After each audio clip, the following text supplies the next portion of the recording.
ಬಾನಲ್ಲಿ ನಿನ್ನಿಂದ ಸೂರ್ಯೋದಯ,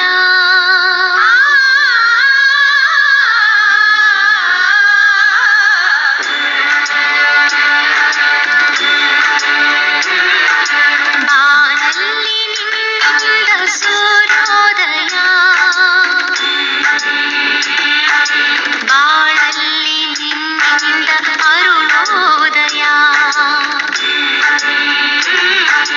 ಬಾನಲ್ಲಿ ನಿನ್ನಿಂದ ಚಂದ್ರೋದಯ,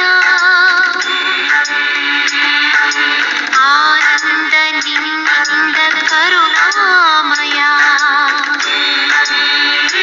ಮೋಡ ಮಳೆಯಾಗಲು ನೀರು. ಓಂ ಶ್ರೀ ಗುರು ಬಸವಲಿಂಗಾಯ. ಸರ್ವರಿಗೂ ಶರಣ ಶರಣ. ಇವತ್ತು ಫೆಬ್ರವರಿ 29. ಗೊತ್ತಿದೆ ಇದರ ವಿಶೇಷ ನಿಮಗೆಲ್ಲ ಅಲ್ವಾ? 4 ವರ್ಷಕ್ಕೊಮ್ಮೆ ಬರ್ತಕ್ಕಂತಹ ದಿನ. ಅಂದ್ರೆ 365 ದಿನಗಳಲ್ಲಿ ಒಂದು ಕಾಲು ದಿನಗಳು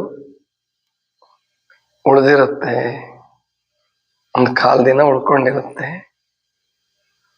ಅದನ್ನು ಒಟ್ಟುಗೂಡಿಸಿ ಫೆಬ್ರವರಿ 29 ಆಯೋಜನೆ ಮಾಡಿದ್ದಾರೆ. ಬಹಳ ವರ್ಷಗಳಿಂದ ಮಾಡಿದ್ದಾರೆ, ಇವತ್ತಿಂದಲ್ಲ, ಅದು ಸಾವಿರಾರು ವರ್ಷಗಳ ಹಿಂದಿನಿಂದ ಬಂದಿದೆ. ಇದು 2 ದೃಷ್ಟಿಯಿಂದ ಬಹಳ ವಿಶೇಷವಾದ ದಿನ. ಒಂದು, ಇವತ್ತಿನ ದಿವಸ ಯಾರು ಹುಟ್ಟಿರ್ತಾರಲ್ಲ ಅವ್ರದ್ದು ಹುಟ್ಟಿದ ಹಬ್ಬ 4 ವರ್ಷಕ್ಕೊಂದ್ಸಾರಿ ಬರುತ್ತೆ. ನಮ್ಮ ದೇಶದಲ್ಲಿ ಒಬ್ರು ಪ್ರಮುಖ ರಾಜಕಾರಣಿ ಹುಟ್ಟಿದ್ದಾರೆ ಇವತ್ತು. ಯಾರು ಅಂತ ಹೇಳ್ಬೋದಾ? ಅಲ್ಲ, ಅದು ಯಾರು ಅಂತ ಹೇಳ್ಬೇಕಲ್ಲ.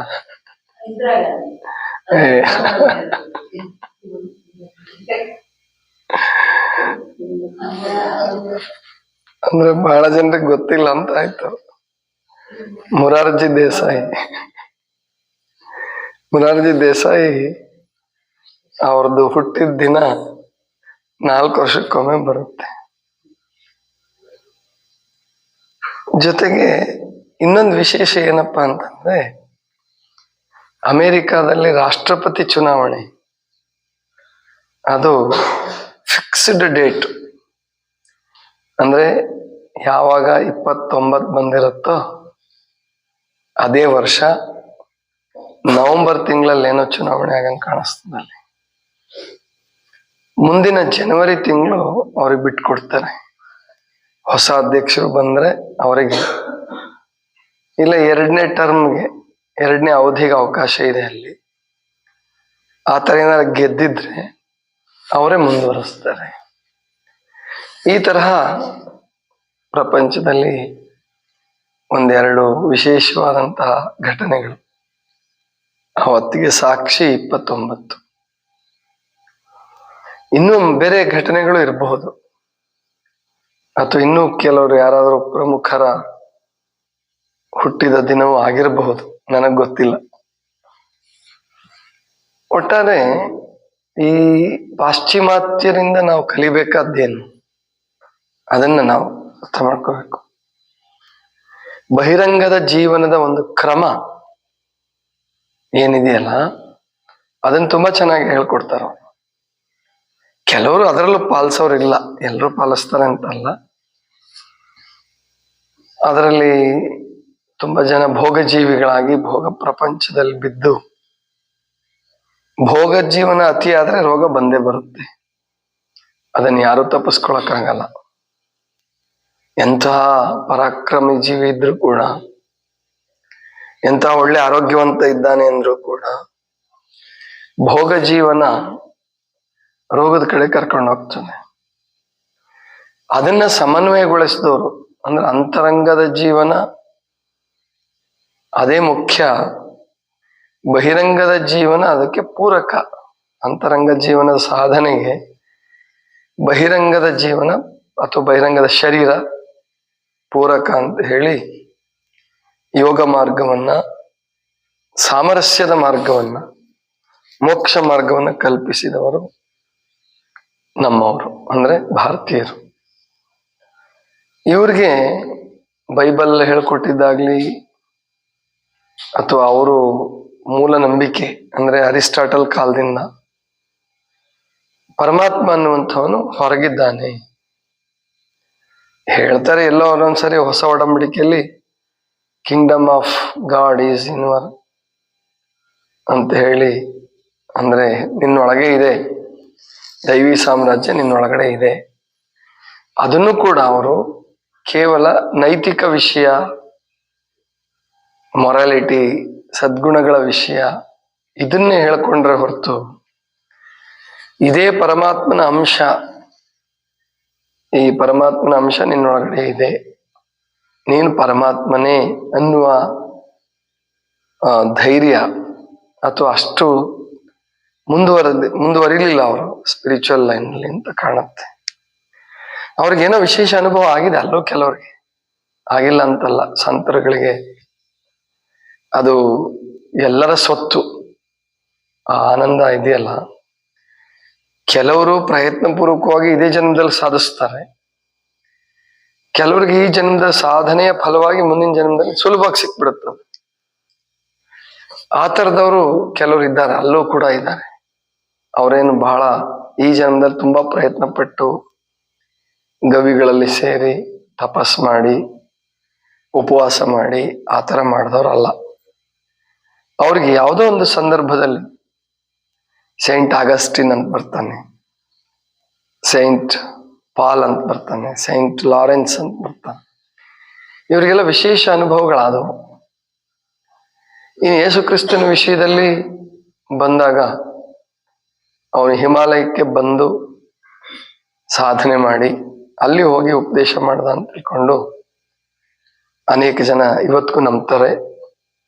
ಯೇಸು ಕ್ರಿಸ್ತ ಇದ್ದಂತಹ ಒಂದು ಜಾಗವನ್ನ ಕಾಶ್ಮೀರದಲ್ಲಿ ಪರ್ವತ ಪ್ರದೇಶದಲ್ಲಿ ತೋರಿಸ್ತಾರಂತ ಇವತ್ತಿಗೂ ಇದೆ ಅಂತ ಹೇಳ್ತಾರೆ. ಅದೇನೇ ಇರಲಿ, ಒಟ್ಟು ಅಲ್ಲಿ ಜೀವನ ಅಂದ್ರೆ ಗ್ರೀಕ್ ಸಂಸ್ಕೃತಿಯಿಂದ ಹಿಡ್ಕೊಂಡು ಪಾಶ್ಚಿಮಾತ್ಯರ ಜೀವನ, ಬಹಿರಂಗದ ಜೀವನವನ್ನು ಚೆನ್ನಾಗಿ ಮಾಡೋದಕ್ಕೆ ಪ್ರಯತ್ನ ಪಟ್ರು. ಹಾಗಾಗಿ ಅಲ್ಲಿ ಯುದ್ಧಗಳು ಜಾಸ್ತಿ ಆದವು. ಆಮೇಲೆ ಸಂಶೋಧನೆಗಳು ಆಗಿನ ಕಾಲದಿಂದನೇ, ಅದಕ್ಕೆ ಆರ್ಕಿಮಿಡಿಸ್ ಕಾಲದಿಂದನೇ ಸಂಶೋಧನೆಗಳು, ಯಂತ್ರಗಳನ್ನ ಕಂಡುಹಿಡಿಯೋದು, ಅದರಿಂದ ಯುದ್ಧ ಮಾಡೋದು, ಬೇರೆ ಬೇರೆ ಸುಲಭವಾದ ವಿಧಾನಗಳಿಗೆ ನೋಡಿ ಸೇಫ್ಟಿ ಪಿನ್ ಅಂತ ಸಣ್ಣದು ಎಷ್ಟು ನೀಟಾಗಿ ಅವರು ಅದನ್ನ ಕಂಡುಹಿಡ್ಕೊಂಡ್ರು. ಈ ತರದ್ದು ವಿಜ್ಞಾನ ಮತ್ತು ಬಹಿರಂಗದ ಜೀವನ ಆ ಕಡೆ ಹೆಚ್ಚು ವಿಕಾಸ ಆಯ್ತು. ಇವ್ರೇನ್ ಮಾಡಿದ್ರು, ಆ ವಿಜ್ಞಾನ ಮತ್ತು ಬಹಿರಂಗದ ಜೀವನಕ್ಕೆ ಹೆಚ್ಚು ಗಮನ ಕೊಡುವಾಗ ರಾಜಕಾರಣದ ಶುದ್ಧತೆಯನ್ನು ಕೂಡ ಗಮನಿಸ್ಲೇಬೇಕಾಗತ್ತೆ, ರಾಜಕಾರಣ ಚೆನ್ನಾಗಿರ್ಬೇಕಾಗತ್ತೆ. ಆದ್ರೆ ನಮ್ಮಲ್ಲಿ ಏನಾಯ್ತು, ಅಧ್ಯಾತ್ಮ ಜೀವಿಗಳವರು ಈ ಜೀವನ ಅವರು ಆನಂದವನ್ನು ಕಂಡುಕೊಂಡ್ರು, ಆದ್ರೆ ಬಹಿರಂಗದ ಜೀವನ ಅಷ್ಟು ಮಹತ್ವದ್ದಲ್ಲ ಅಂತ ಹೇಳಕ್ ಶುರು ಮಾಡ್ಬಿಟ್ರು. ಇದು ಮಾಯೆ, ಇದು ಸುಳ್ಳು, ಮಿಥ್ಯ, ಇದು ಹೇಗಿದ್ರು ನಡೆಯುತ್ತೆ. ಯಾವ್ದೂತ್ರಗಳು ಅಂತ ಬರ್ತಾರಲ್ಲ, ಅವರು ಏನಾದ್ರೂ ತಿನ್ನು, ಎಲ್ಲಾದ್ರೂ ಮಲಕ್ಕೋ, ಯಾವಾಗ್ಲಾದ್ರೂ ಎದ್ದಾಳು, ಏನಾದ್ರೂ ಕುಡಿ, ಏನಾದ್ರೂ ಸೇದು, ಈ ಲೆಕ್ಕಕ್ಕೆ ಬಂದ್ಬಿಟ್ರು ಕೆಲವರು. ಇನ್ನ ಡೀಸೆಂಟ್ ಆಗಿ ಸಾಧನೆ ಮಾಡಿದವರು ಇದ್ದಾರೆ, ತುಂಬಾ ಜನ ಇದೆ, ಅವರೇ ಜಾಸ್ತಿ ಇರೋದು.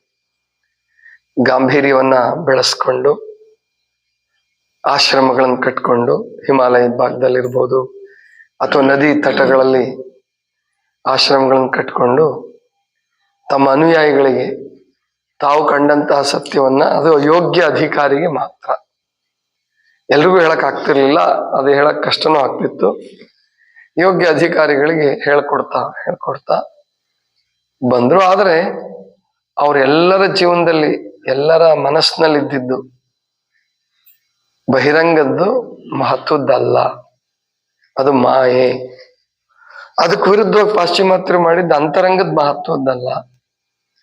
ಅದು ಆಗುವಾಗ ಆಗ್ಲಿ, ಬಹಿರಂಗದ ಜೀವನನೇ ಚೆನ್ನಾಗಿ ಮಾಡಬೇಕು. ಈ ಎರಡೂ ಅತಿಗಳಾಗ್ಬಿಟ್ರು. ಇವೆರಡನ್ನೂ ಸಮನ್ವಯಗೊಳಿಸಿದ್ದು ಶರಣರ ಕೆಲವು ವಚನಗಳು ಕೂಡ ಬಹಿರಂಗದ ಜೀವನವನ್ನ ಅಲ್ಲಗಳಿತಕ್ಕಂಥದ್ದು, ಅದು ಅಷ್ಟು ಮಹತ್ವದ್ದಲ್ಲ ಅನ್ನೋದು ಅಲ್ಲಮ ಪ್ರಭುಗಳ, ಅಕ್ಕ ಮಹಾದೇವಿಯರ ಕೆಲವು ವಚನಗಳಲ್ಲಿ ಬಂದರೂ ಕೂಡ ಸಿದ್ದರಾಮೇಶ್ವರರು, ಬಸವಣ್ಣ, ಚನ್ನಬಸವಣ್ಣವರು ಇವರೆಲ್ಲ ಸ್ಪಷ್ಟವಾಗಿ ಬಹಿರಂಗದ ಜೀವನ ಅದು ಚೆನ್ನಾಗಿರ್ಬೇಕು, ಅದು ಅಂತರಂಗದ ಜೀವನಕ್ಕೆ ಸಹಕಾರಿಯಾಗತ್ತೆ. ಬಹಿರಂಗದ ಜೀವನದ ಶುದ್ಧತೆ ಅಂತರಂಗದ ಜೀವನಕ್ಕೆ ನೆರವು ಮಾಡುತ್ತೆ. ಅಂತರಂಗ ಜೀವನದ ಶುದ್ಧತೆ ಬಹಿರಂಗ ಜೀವನ ಅಚ್ಚುಕಟ್ಟುಗೊಳಿಸುತ್ತೆ, ಒಂದು ಕ್ರಮಗೊಳಿಸುತ್ತೆ. ಅದು ಬೇಕು ಅನ್ನುವಂತಹದ್ದನ್ನ ವಿಶೇಷವಾಗಿ ಸಿದ್ದರಾಮೇಶ್ವರರು ಬಹಳ ಚೆನ್ನಾಗಿ ಅದನ್ನ ಪ್ರತಿಪಾದನೆ ಮಾಡಿದ್ರು. ಹಾಗಾಗಿ ಅವರು ಸಂಸಾರ ಜೀವನ, ಅವರು ಸ್ವತಃ ಸನ್ಯಾಸಿಗಳಿದ್ರು ಕೂಡ ಸಂಸಾರ ಜೀವನವನ್ನು ಅಲ್ಲಗಳಿಲೇ ಇಲ್ಲ. ಅಷ್ಟೇ ಅಲ್ಲ, ಅದು ಶ್ರೇಷ್ಠವಾದದ್ದು ಅಂತ ಕೂಡ ಕರೆದು ತಮ್ಮ ಶಿಷ್ಯರಿಗೆ ಸಂಸಾರ ಜೀವನಕ್ಕೆ ಪ್ರವೇಶ ಮಾಡಿ ಅದರಲ್ಲಿ ಚೆನ್ನಾಗಿ ಬದುಕಿ ಅಂತ ಸ್ಪಷ್ಟವಾಗಿ ಹೇಳ್ಬಿಡ್ತಾರ. ನಿನ್ನ ಭಕ್ತನ ಮನವು ಹೊನ್ನಿನೊಳಗಾದರೆ ಪ್ರಯಾಸ ಪಟ್ಟು ಗಳಸಪ್ಪ. ಹೊನ್ನೇನು ಕೆಟ್ಟದ್ದಲ್ಲ, ಆದ್ರೆ ಅನ್ಯಾಯ ಮಾಡ್ಬೇಡ, ಇನ್ನೊಬ್ರಿಗೆ ಮೋಸ ಮಾಡ್ಬೇಡ, ಪ್ರಯಾಸ ಪಡು, ಅದಕ್ಕೆ ಶ್ರಮ ಪಡು. ಹೊನ್ನು ಅನ್ನುವಂಥದ್ದು ಶವ, ಹೆಣ ಅಂತೇಳಿ ಅಲ್ಲಮ ಪ್ರಭುಗಳು ಹೇಳಿದ್ರೆ ಸಿದ್ದರಾಮೇಶ್ವರ ಹಂಗೆ ಹೇಳಲ್ಲ. ಆಮೇಲೆ ಹೆಣ್ಣಿನೊಳಗಾದರೆ ವಿವಾಹವಾಗಿ ಕೂಡು. ಭಕ್ತನ ಮನಸ್ಸು ಹೆಣ್ಣಿನಲ್ಲಿ ಆದ್ರೆ, ನಾನು ಮದುವೆ ಮಾಡ್ಕೊಳ್ಬೇಕು ಅನ್ಸಿದ್ರೆ ನಿಯಮಕ್ಕನುಸಾರವಾಗಿ ನಡ್ಕೊ. ಭಕ್ತನ ಮನವು ಮಣ್ಣಿನೊಳಗಾದರೆ ಕೊಂಡು ಆಲಯವು ಮಾಡು. ಅಂದ್ರೆ ನೀನು ಮನೆ ಕಟ್ಟಿಸ್ಬೇಕು, ಹೊಲ ಮಾಡ್ಬೇಕು ಅಂತ ಅಪೇಕ್ಷೆ ಇದ್ರೆ ನಿಯಮಾನುಸಾರವಾಗಿ ಮಾಡು. ಇದು ಅತ್ಯಂತ ಶ್ರೇಷ್ಠವಾದ ಮಾರ್ಗ. ಈ ಜಗತ್ತಿಗೆ ಎಲ್ರಿಗೂ ಅನುಸರಣೆ ಮಾಡತಕ್ಕಂಥ ಮಾರ್ಗ ಇದು. ಮತ್ತೆ ಯಾರು ಈ ಜಗತ್ತನ್ನ ಅಲ್ಲೆಗಳಿತಾರೆ, ಮಿಥ್ಯಾ ಅಂತ ಹೇಳ್ತಾರೆ ಅಥವಾ ಹೆಣ ಅಂತ ಹೇಳ್ತಾರೆ, ಅವರು ಕೂಡ ಈ ಜಗತ್ತಿನಲ್ಲೇ ಬದುಕಬೇಕು, ಈ ಶರೀರದಲ್ಲೇ ಬದುಕಬೇಕು. ಅವರು ದೇಹ ಬಿಡೋವರ್ಗು ಅನ್ನವನ್ನು ಊಟ ಮಾಡ್ಲೇಬೇಕು. ಅದನ್ನ ಸಿದ್ದರಾಮೇಶ್ವರರು ಹೇಳ್ತಾರೆ, ಚನ್ನಬಸವಣ್ಣವರು ಹೇಳ್ತಾರೆ, ಎಂತಹ ಕಲಿಯಾದ್ರೂ ಕೂಡ ಕಜ್ಜ ಇಲ್ಲದೆ ಶಕ್ತಿ ಬರೋದಿಲ್ಲಪ್ಪ. ಆದ್ರಿಂದ ಬಹಿರಂಗದಕ್ಕೆ ಮಹತ್ವ ಕೊಡಿ, ಅದು ಸುಳ್ಳಲ್ಲ ಅನ್ನುವಂತಹ ಮಾತನ್ನ ಹೇಳಿದ್ರು. ಆಧ್ಯಾತ್ಮಿಕ ಅಂದ್ರೆ ಆಧುನಿಕ ಜಗತ್ತು ಏನ್ ಮಾಡ್ಬಿಡ್ತು, ಪಾಶ್ಚಿಮಾತ್ಯದ ಕಡೆಗೆ ವಾಲ್ಬಿಡ್ತು. ಬ್ರಿಟಿಷರು ಬಂದ್ರು, ಎಲ್ಲ ಕಡೆ ವಸಾಹತು ಅಂದ್ರೆ ಕಾಲೋನಿಯಲ್ ಸ್ಟೇಟ್ ಮಾಡಿ ಅವ್ರ ಸಂಸ್ಕೃತಿಯನ್ನು ಬಿತ್ತಿದ್ರು. ಚಹಾ, ಕಾಫಿ ಅದನ್ನ ಕುಡಿಯೋದು, ಮತ್ತೆ ಅಷ್ಟೇ ಅಲ್ಲ, ಮಾದಕ ಪದಾರ್ಥಗಳನ್ನು ಕುಡಿಯೋದು ಅಷ್ಟೇನ್ ತಪ್ಪಲ್ಲ, ಅದನ್ನು ತಗೋಬಹುದು, ಯಾರು ಬುದ್ಧಿಜೀವಿಗಳು, ಶ್ರಮಜೀವಿಗಳು ತಗೋಬಹುದು ಅನ್ನೋಷ್ಟು ಮಟ್ಟಿಗೆ ಪ್ರಚಾರ ಮಾಡಿದ್ರು. ಅದನ್ನು ಒಪ್ಕೊಂತು ಪೌರಾತ್ಯ ಜಗತ್ತು ಕೂಡ ಒಪ್ಕೊಂತು, ನಮ್ಮ ದೇಶನೂ ಒಪ್ಕೊಂಡ್ಬಿಡ್ತು. ಹಾಗಾಗಿನೇ ಇವಾಗ ಅಬಕಾರಿ ಇಲಾಖೆ ಅನ್ನುವಂಥ ಇಲಾಖೆನೇ ಸೃಷ್ಟಿಯಾಗಿ ಸಿಕ್ಕಾಪಟ್ಟೆ ಲಾಭದ ಮಾರ್ಗ ಆಯ್ತು ಅವರಿಗೆ. ಇವಾಗ ಅರ್ಥ ಆಗ್ತಾ ಇದೆ ಜನರಿಗೆ, ಯೋಗ ಮಾರ್ಗ ಬಿಟ್ರೆ ನಾವು ಆನಂದವಾಗಿ ಬದುಕಕ್ಕಾಗಲ್ಲ, ರೋಗಿಗಳಾಗೇ ಆಗ್ತೀವಿ. ಯೋಗ ಮಾರ್ಗ ಬೇಕು. ಮತ್ತು ಧ್ಯಾನ, ಆಮೇಲಿಂದ ಸಮಾಧಾನ, ಹೊಂದಿಕೊಂಡು ಹೋಗುವಂಥದ್ದು, ತ್ಯಾಗ ಮಾಡುವಂಥ, ಕೆಲವರು ತ್ಯಾಗದ ಫಲದಿಂದ ಜಗತ್ತಿನಲ್ಲಿ ಒಳ್ಳೇದಾಗತ್ತೆ ಅನ್ನೋದು ಈಗ ಅರ್ಥ ಆಗ್ತಾ ಇದೆ. ಮತ್ತೆ ಒಂದು ಸಮ್ಮಿಶ್ರ ಸಂಸ್ಕೃತಿ ಉದಯ ಆಗ್ತಾ ಇದೆ.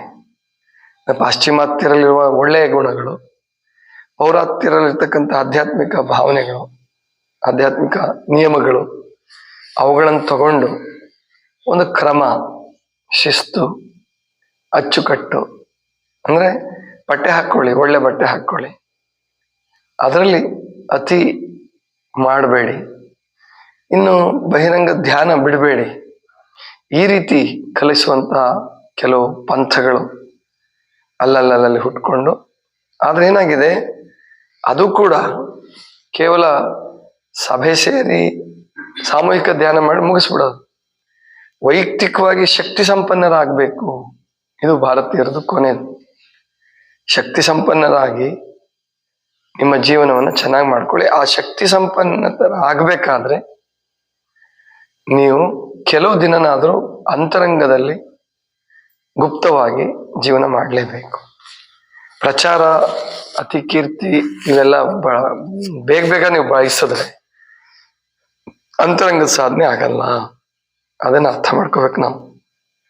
ಅದಕ್ಕೆ ನೀವು ಬಹಳ ಜನ ಏನ್ ಹೇಳೋದು, ಸಮಯ ಕೊಡಕ್ಕಾಗಲ್ಲ, ಉಪವಾಸಕ್ಕೆ ಬರಕ್ಕಾಗಲ್ಲ. ನಿನ್ನೆ ಒಬ್ರು ತುಂಬಾ ಶ್ರೀಮಂತರು ಫೋನ್ ಮಾಡಿದ್ರು ಮೈಸೂರಿಂದ, ಕೋಟ್ಯಾಧೀಶರುಗಳವರೆಲ್ಲ. ಇಲ್ಲ, ನಮಗೆ ಅಲ್ಲಿಗೆ ಬರಕ್ಕಾಗಲ್ಲ, ನಮಗೆ ಏನಾದ್ರು ಟ್ರೀಟ್ಮೆಂಟ್ ಇದ್ರೆ ಹೇಳಿ. ನಾನು ಹೇಳಿದೆ, ಟ್ರೀಟ್ಮೆಂಟ್ ಇಲ್ಲ, ಅದು ಜೀವನ ಪದ್ಧತಿ, ಅದನ್ನ ಕಲ್ತ್ಕೊಂಡ್ರೆ ಮಾತ್ರ ಸಾಧ್ಯ ಆಗತ್ತೆ. ಟ್ರೀಟ್ಮೆಂಟ್ ಇಂದ ನಿಮ್ಮನ್ನು ತೆಳ್ಳಗೆ ಮಾಡಕ್ಕಾಗಲ್ಲ, ಅದು ತಾತ್ಕಾಲಿಕ. ಈಗ ನಾವು ಇದನ್ನ ಅರ್ಥ ಮಾಡಿಸ್ಬೇಕಾಗಿದೆ ಮಕ್ಕಳಿಗೆ, ಯುವಕರಿಗೆ. ಅಂತರಂಗದ ಜೀವನಕ್ಕೂ ಬೆಲೆ ಕೊಡಪ್ಪ, ಬಹಿರಂಗದ ಜೀವನ ಚೆನ್ನಾಗಿಟ್ಕೋ, ಅದು ಚೆನ್ನಾಗೇ ಆಗತ್ತೆ. ಇಲ್ಲದೆ ಹೋದ್ರೆ ಜಗತ್ತು ಹುಚ್ಚಾಸ್ಪತ್ರೆ ಆಗ್ಬಿಡುತ್ತೆ. ಯಾಕಂದ್ರೆ ಇವಾಗ ಹಣ ಸಂಪತ್ತು ಎಲ್ರಿಗೂ ಸಿಗುತ್ತೆ. ಹಣ ಸಂಪತ್ತು ಸೌಲಭ್ಯಗಳು ಸಿಕ್ಕು ಅಂತರಂಗದ ವಿಕಾಸ ಆಗದೆ ಹೋದ್ರೆ ಹುಚ್ಚಾಗ್ಬಿಡ್ತಾನ. ಅಥವಾ ಈಗೇನು ಶೂಟೌಟ್ ಪ್ರಕರಣಗಳು ನಡೀತಿದ್ದಾವೆ. ಅಮೆರಿಕಾದಲ್ಲಿ ಒಬ್ಬ ಬರ್ತಾನೆ, ಗನ್ ತಗೊಂಡು ಸಿಕ್ಕಂಗೆ ಶೂಟ್ ಮಾಡಾಕ್ಬಿಡ್ತಾನೆ, ಹೊಡೆದಾಕ್ಬಿಡ್ತಾನೆ. ಈ ತರದ್ದು ವರ್ಷದಲ್ಲಿ 5, 6, 7, 8 ಪ್ರಸಂಗಗಳು ನಡೀತಾ ಇದ್ದಾವೆ. ಅದರಲ್ಲೂ ವಿಶೇಷವಾಗಿ ಅಮೆರಿಕದಲ್ಲಿ. ಯಾಕಂದ್ರೆ ಅಲ್ಲಿ ಸಮಸ್ಯೆಗಳು ಕಡಿಮೆ ಆಗ್ಬಿಟ್ಟಿದೆ, ಸಂಪತ್ತು ಎಲ್ರಿಗೂ ಚೆನ್ನಾಗಿ ಸಿಗ್ತಾ ಇದೆ. ಆವಾಗ ಹುಚ್ಚರುಗಳು ನಿರ್ಮಾಣ ಆಗ್ತಾರೆ, ಕ್ರೂರಿಗಳು, ಉಗ್ರವಾದಿಗಳು. ಅದು ಆಗಬಾರದು ಅಂತಂದ್ರೆ ಭಾರತ ದೇಶದಲ್ಲಿ ಈಗೇನು ನಾವು ಬೆಳಗ್ಗೆ ಪ್ರಾರ್ಥನೆ, ಚಿಂತನ ಜೊತೆಗೆ ತ್ಯಾಗ, ಬ್ರಹ್ಮಚರ್ಯ ಈ ಕಡೆ ಗಮನ ಕೊಡಲೇಬೇಕು. ಅದನ್ನ ನೀವೆಲ್ಲರೂ ಮಾಡಬೇಕು. ಸರ್ವರಿಗೂ ಶರಣ.